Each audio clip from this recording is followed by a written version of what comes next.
Hello there, and welcome to a new build guide for Age of Wonders 4. And this time I got you something very special. A Necromancer build and a Dragon build all in one.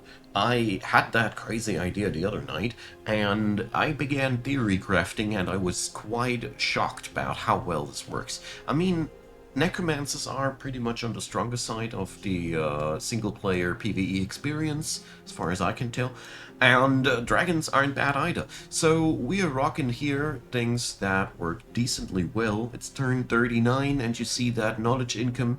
It's a pretty decent one, and yeah, let's talk business. First up, the cultural body traits. I went here for arcane focus, defensive tactics, and hardy. You could also go for cheerful here. Defensive tactics is also very interchangeable. I would recommend sticking with arcane focus though, as the majority of your backline will be mages and supporters, so they get the best out of that.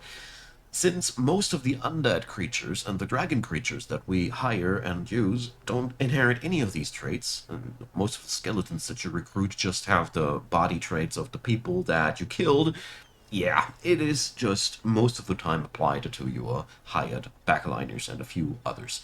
So, defensive tactics I picked because the Dark Culture always gets a lot of mileage out of any defensive boost due to their self-healing capabilities. You have also with Hardy yet another factor in it that makes you harder to kill. Cheerful would be a good thing because it makes your morale grow faster, which is interesting when you're playing undead yourself. Either way, I want to go now next over the Dark Culture and the cultural traits. Call the weak, in case you don't know it. In the current iteration, ranged attackers weaken the enemy, and melees get 20% more damage and a safe self-healing when they hit a weakened unit. So you have that regimen of hitting from behind first, weakening the enemy, and then going all in with your fighters to get that self-healing effect. It's really, really cool, and we utilize this a lot with this build. When it comes down to the tomes, I went here, cultural traits, I'm getting ahead of myself. I went for Ancient Wise Ones. This is an interesting one. It is a random skill that you get for basically almost free, but it is giving you a pretty sweet edge in the technology race, and I figured this to be really, really powerful for this build. Feel free to exchange it if you don't like it, but I was surprised how well it worked. And Keepers of Knowledge. We don't want that good alignment. Here, accidentally, I went a little bit too good before I realized that it's anti-synergistic, but Keepers of Knowledge gives you extra knowledge for Whispering Stones, and it makes you dominate free cities super easy when you have a technological advantage, and this build is very good at building up technological advantages. So you could exchange that with whatever you want if you don't like that, but the combination of Ancient Wise Ones and Keepers of Knowledge worked shockingly well and is extremely powerful for this build because you want to race towards the high tier tomes as fast as possible, and this combination helps you a lot with that. Now, tomes. Now it's the time for tomes. We go first up for Necromancy. After all, we're playing a Necromancer build, right? So you get Skeleton Reanimation, which gives you free troops basically after combat. These are so well spent because you can make them explode with a Rotting Explosion, which is a super powerful spell. 2 hex radius damage, costs you only souls, and you can explode zombies and skeletons. Super good stuff. Necrotize to get a guaranteed zombie and a sweet little nuke. Necromancers, which can raise your undead units, buff up your undead units, and are, besides that, quite decent backliners, because if they don't raise people, they always get to shoot, because Strengthen Undead is sort of a free ability, and that is really, really cool. Soul Collection gives you a steady soul income, which is invaluable. It's pretty cost-free, actually. And Necrotic Magic gives your mages decaying, which is amazing to have that on tier 1. The only other source that you could get that from is a tier 3 nature tome, so getting that on tier 1 is one of the really big powerful things I personally think that Necromancy has access to. This build utilizes this also very, very much so. And you can build soul wells, which are really cool as they are research posts, soul income things, but, well, you gotta have your hands free for these. Don't rush them too hard. There's much more important things in this build. Tome of Alchemy next. I had such a hard time with the other tier 1, but Tome of Alchemy left no wishes open. The Afflictors replace your relatively crappy tier 1 cultural archers. They have a decent ranged attack, and they can also plot inflicting miasma on the enemy. Inflicting miasma is always inflicting weakening, and then it depends on which damage you shoot the enemy at or strike them with, and then they get all manner of different extra effects. The major takeaway here is that we can apply guaranteed weakening with this cloud, which is amazing, and these guys are just straight up upgrades to your baseline archers. That's that. They will, though, have more of a utility role in your build and not so much of a damage role, mind you that, because we don't have the tools to boost them up to amazing capabilities. The good thing, though, is that Miasma Shot does deal quite decent damage in any case. Mysterious Tonic gives your Necromancers the ability to buff and debuff manage or debuff remove from your troops as a free action. This is outright bonkers because this makes your Necromancers gain so much extra value. It's really cool. Afflicting Miasma as a battlefield spell. We already talked about how it works. Material refineries are amazing as they power up magic materials super massively, and they're even good if you don't have them. I mean, +5 knowledge ain't much, but every little bit counts. Fumigation as a defense, siege project, which I hate this spell, as it doesn't do any fortification damage. I don't know. I personally feel like you can't skip on that, and you won't be missing out much. Anti-magic teacher, on the other hand, 1 hex radius, negative status, effect dispel. Wonderful stuff. Alchemist slabs are really cool. They must be surrounded by as many different province improvements as possible, and you get a big payout out of that. But at the very least, 16 to 19 knowledge out of this thing is easy. That's pretty good, considering how little cost it has. You can plot these down super early, and you should. When it comes down to tier 2, I went up straight up into Revelry. Revelry fills up so many gaps that we need, and it's for a dragon build one of the best Chaos Tomes to pick up. Most importantly, we also need that to get into the affinities that we require, because we only get 1 nature from Alchemy and 2 Chaos from this one to unlock Dragon's Tome. Anyways, Blood Fury weapons gives our frontline a nice edge, but that's about it. I really like this one, as it is cost efficient, but it's not that much to talk about. Scalds, on the other hand, are really, really massive powerhouses of supporters. They have point blank AoE spells that make your people hit harder and give them regeneration and a morale gain. I'll be talking about morale in a hot minute, but these guys are also capable to turn the enemy insane, so altogether these are your bread and butter supporters for the front line. They're just that good. We are here also for Revels of Carnage, as this one gives us a experience gain from combat, which is massively important to evolve our dragons faster, and Revel is Hard gives us the ability to gain morale faster. This comes in handy once our culture turns undead, because undeath, well, the heartlessness decreases your morale gain by 50%, so this counteracts that. If you chose cheerful, you even have a bonus here again while being undead on your culture. Pretty good stuff. Carnival of Flesh, I don't know, you can pretty much skip on it as it is not much for our culture, sadly. We take this tome for other reasons. And after that, Doom Herald time.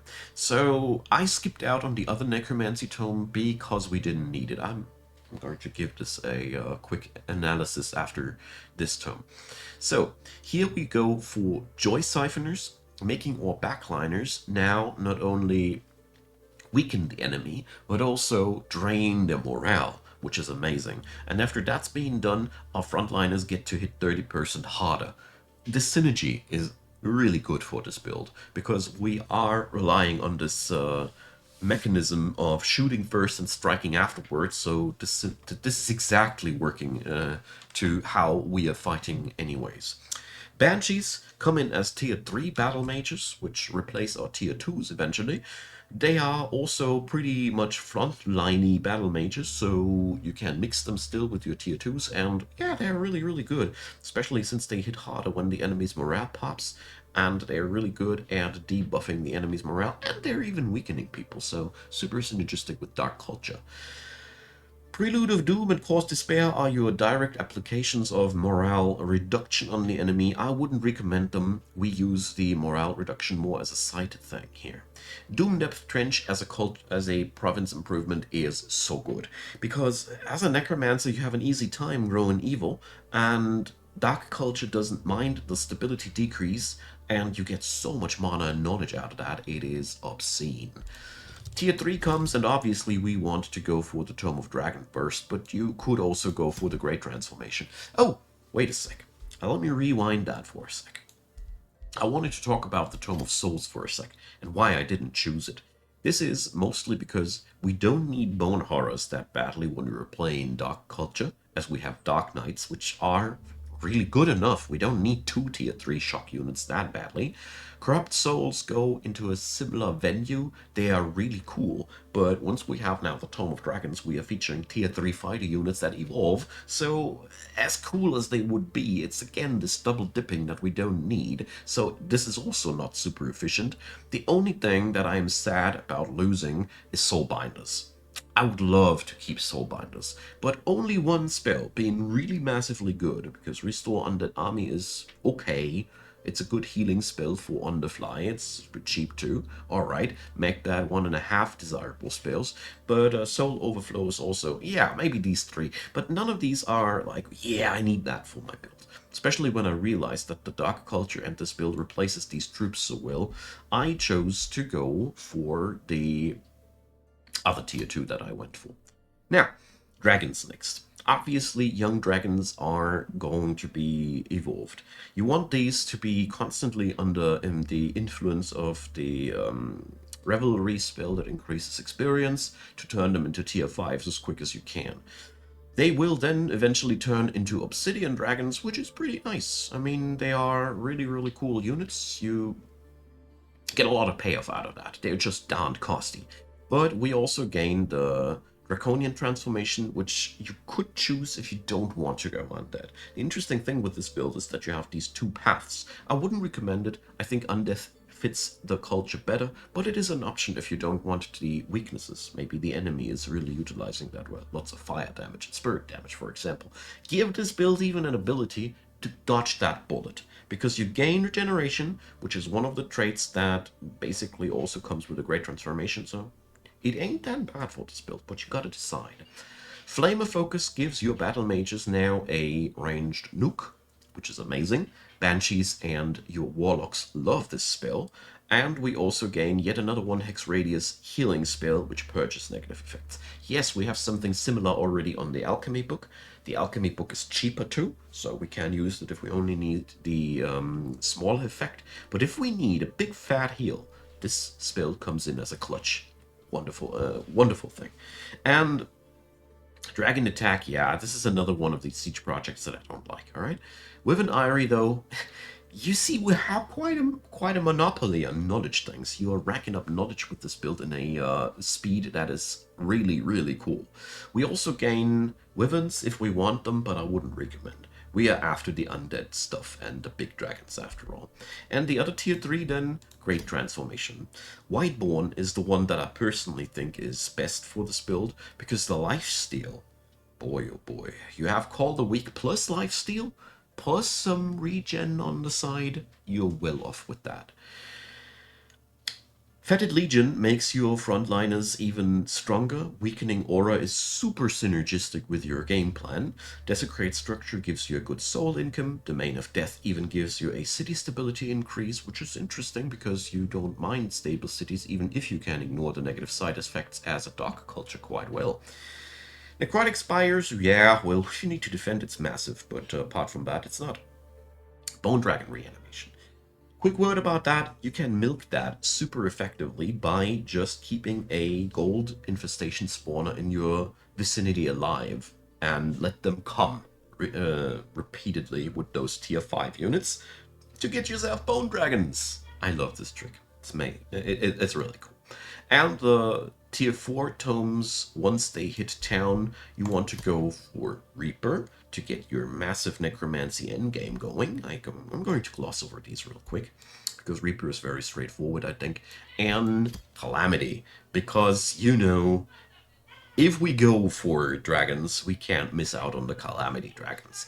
These guys are amazing. They're such a good add-on, and all the other spells in this book are just straight up upgrading everything we did before. Everything. I love this. So at this point your build's pretty complete-ish. You just need to dip into Eternal Lord and dominate the battlefield. So, strat-wise, we don't need Dark Warriors too badly, and the Pursuers also get replaced. Problem with your tier 1 roster is that it is super quickly replaced, so I personally would recommend don't even spend gold on these, apart from maybe one extra Dark Warrior or one extra Pursuer early on, and resolve the issue with skeletons, as we have tier 2 and tier 3 variants of these troops that outshine these at any point, so save your money and invest it into your cities instead. When tier 2 comes, we have massive options though. Warlocks become your bread and butter backliner because they have really good ranged attacks, Sundering Curse to soften up targets, and yeah, not much more to say. They are just straight up good tier 2 backliners because of the Sundering Curse. It's a massive spell, allowing you to just break the defenses on everything that doesn't just die. Night Guards can be utilized if you want them. They're pretty decent, as they are hard to kill, dish out good damage, and they shred defenses by just standing next to enemies. I personally would pick them up if I need spears out of any reason, but they are nothing we are leaning too hard into. But they are also the only pole arm units we got, and they aren't bad at that. Necromancers, so they can't heal, but they can buff, and they can raise enemy units after they died at the beginning of the game. Once Whiteborn has triggered and your entire culture is undead though, they can resurrect friendly undeads, and basically you can use this ability to bring back your troops after a whoopsie, which is also really good. Strengthen Undead and Distribute Tonic gives these guys a good presence on the battlefield, and their range attack eventually hits quite hard too. Don't forget to give them Brand of Wrath though. Generally, don't forget Brand of Wrath. So, yeah. What you don't have up until this point is any form of cultural healing, mind you that though. Afflictors come as the upgrade to your Pursuers. Here again, they aren't upgraded that much. I would personally recommend 1 or 2 for the Miasma shot into your roster, but replace the rest with Warlocks. These are just much better for this build, and we are upgrading their abilities properly. Then, with tier 3, we gain Skulls, which are bread and butter supporters for this build, as they are able to buff your frontline and turn the enemy insane, and Dark Knights as your go-to shock troopers, which deal lots of damage and have a AoE nuke even that has a lot of damage if the enemy is suffering from negative status effects, and it isn't hard for this build to inflict those. Alright, apart from that, we are rocking a lot of undead, so after combat you can resurrect those skeletons. These guys are trash units insofar that they really suffer from horrible damage output and such, but they are low maintenance, and you never need to worry about losing them. So my personal go-to strategy is to fill at least 2 banners, first up 6 and 6, with skeletons and riffraff to dominate the battlefield, and just replace them when they die. You don't need to worry about them, but eventually, when you have access to better things, one by one let them go, as these don't have any bigger future in your build. You can always keep, though, 2 or 3 of these in your banner as a receiver for the Rotting Explosion when you need them. But beyond that, they're just not much good. Banshees, on the other hand, are your really desirable replacement for your Warlocks. So, Now we know the most of the roster, let's move on over to the hero. I recommend going for Dragon Hero because we are playing the Dragon build. Now, jokes aside, you could also go for a Mortal Champion, but I felt like this was a pretty neat thing to go for. I chose a Warrior because I wanted to lean entirely into Call the Weak to check on out how well that works, and I'd recommend a Ritualist to support your troops at the beginning of the game, in all honesty. The warrior here on my build did only work because I had the insane luck to gain a chaplain and a nymph early on. But without these, I would have lost much more troops, and therefore I think the ritualist, the capability to heal up your troops during the early game until you have access to resurrection and regeneration via scalds is invaluable. So that's my personal verdict about that. So, besides that, it's a very straightforward build. You can snowball extremely quickly due to the skeletons that you got, and together with a dragon boss, you are just able to stomp the battlefield so darn quickly and grow your cities fast. Spit out a lot of scouts because you want to harvest those materials on the map, and don't forget to make them seafaring as quick as possible if there's ocean, because the resources will allow you to give your empire quite an advantage. Also, we are knee deep in Shadow Affinity, and you don't have any issue filling this tree. This is super good for any necromancy build because Shadow Binding is super good. We have massive power play around the Whispering Stone mechanics. You have Death Magic, which is pretty broken. This is one of the most broken skills out there because it has no cap. As long as there's stuff dying, you gain fresh combat casting points. It's nuts. Stolen Power for your warfare, the fantasies. Forbidden Knowledge if you haven't had enough knowledge already. And Dark Vigor is also really amazing. What I personally feel like is that this tree is extremely synergistic with dark culture and necromancy particularly, and yeah, it's just working on out swimmingly. What's left to say? I don't know. I felt like the combination of dragons and necromancy is a very special thing because it soars in terms of knowledge generation. Your early game armies, those stink. This is something that I can't deny. But it doesn't matter because you just get to resurrect the stuff that dies, and you get to power play around your losses. What's really important in my personal experience is to utilize Rotting Explosion wisely. So whenever you notice that a skeleton of yours is going to die next turn anyways, make them explode instead. This is such a power move, especially early on, because of the combination of damage and decay. This is something that I felt like it was invaluable, and I mentioned it earlier already. Brand of Wrath. It's very important. You need this on all of your cultural foreign troops because it just gives you 20% more damage if the enemy is weakened, and you need that. We almost have no steroids until we hit tier 2, and the Blood Fury weapons and crew weaponry are also, well, not the best. We are outlasting the enemy. We are outswarming the enemy. That's what we're doing, but we are not per se out damaging them early on. Nah, you need to put this into your strategies. That's also why I recommend a Ritualist Hero at that point, because it just works darn well. What you also can do really good with this build is get yourself the vassals. So as you see here, I was able to recruit chaplains from my neighboring city. Importing powerful supporters into this build magnifies your power by a ton. And there's plenty of events that give you access to supporters. Keep those.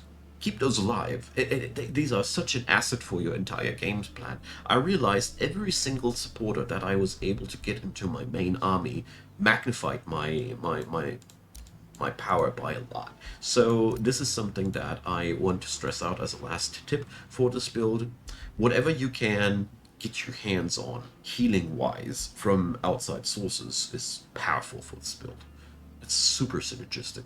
But the other hand is you don't need to worry too much about losses, because as you see there, I played with minimal losses and I'm now sitting on a fat pile of souls because I haven't used them too much. I'm not worrying too much for this game in particular, because if you ever have too many souls, don't you worry. The Reapers are there for you. They want those. So, thanks for watching. Try it out. It is really one hell of a necromancy build. I don't know. I didn't expect this, but you hear that often from me. So in action, this is one of the most powerful knowledge income builds that I ever made, and the combination of Undeath and Dragons feels quite powerful. Now with Calamity Tome, even more so, because Calamity is just loaded.